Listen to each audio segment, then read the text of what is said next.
Hi, welcome to my channel. Josie here on It's Josie. I'm glad to have you back again. And if this is your first time here, you're more than welcome. And please don't leave without subscribing.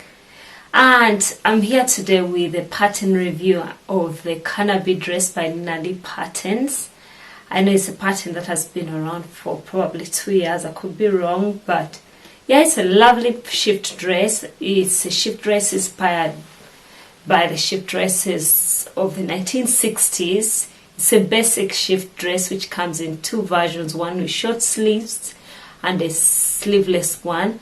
It also features a bodice and a skirt pattern, but the skirt pattern lies a bit low around the waist hip area, and it makes it convenient for color blocking.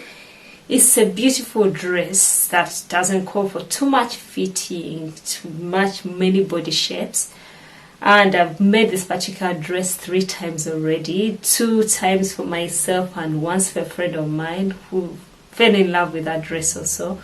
The Carnaby dress comes in many sizes, ranging from size 6 to size 20, and it's recommended for medium weight fabrics to heavier weight fabrics.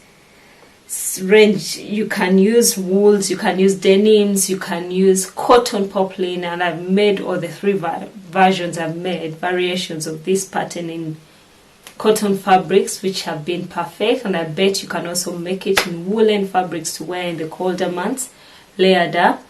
And it features sleeves, short sleeves, and it can be made sleeveless. And the very first version I made was a short-sleeved version in this orange African wax print fabric. I'll attach a clip over here. And I remember the last time I wore it in a video, that was my summer mix video. I got lovely compliments and comments from everybody who saw it, that it was such a lovely print.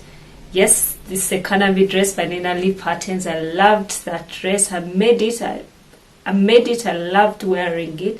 Unfortunately, from the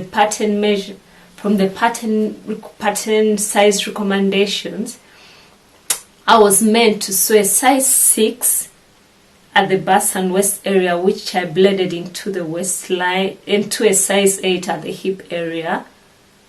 However, it ended up being overly tight around the bust area and the arm area. If you can see, I couldn't easily put my hands up with ease. It wasn't possible to put my hands up, that particular one. I loved the pattern, but I wasn't as comfortable about the fit in the upper body, that's in the bust area and around the arm area. So I thought if I must make this pattern again, I would go a size up. So for my second one, I decided to make it in a size 8, and I've fallen in love with the fit, and I plan to make many of these. And I made the exposed zip. The first version I made has an exposed zip, and it's one thing I also noticed about my first one, it was a bit short. Whenever you sat down the dress would pull pretty high, and I would want a good above the knee length, which doesn't pull so high when I wear it. So for my second one, I made a few variations. I made it in size 8 throughout. That's from the bust, waist, and hips area. And one other thing I made, I omitted the back zip. However, I didn't omit the entire seam in the back. I only omitted the zip. I realized from many people's reviews that it was an easy dress to pull over your head even without any closures. And I didn't have enough time really to put into it, so I decided to omit that. And thanks to Karen from So Little Time, who has a detailed tutorial sew along of the Carnaby dress. She gets into the details of sewing the facing onto the dress using the burrito method. I was aware of it, but I didn't know how I would work on it, and her video helped me. She has beautiful tutorials on how to sew the burrito method, so I was able to sew this particular one, omitting the zip, the exposed zip altogether. However, I didn't omit the back seam because it helps with shaping the back part of the dress. I like the way it comes along. And also another variation I made on this final one, I lengthened the skirt pattern by a good 3 inches. so it gives silk lies, fits, comes to right above the knee, and it gives me a good height, good length, that even when I sit it doesn't override up. I like the feel. And this particular one was made out of a cotton poplin that was for my Minerva mix, gifted to me by minerva.com in exchange for a blog post, and I like the print. However, I think I'm so early for my spring mix, and I hope, I am almost sure it will be on the blog, minerva.com blog in March. I think it might be up on their site in March, so it will be the perfect timing for the fabric. But it's sewed together so well. I like the fit of the dress. Now that I've made the adjustments I needed to make, that was going a size up throughout. That was a size 8. Added 3 inches to the length of the skirt, and I also omitted the pocket. I also omitted the zip in the back. Maybe another interesting feature about the Carnaby dress are the pockets, the front pockets.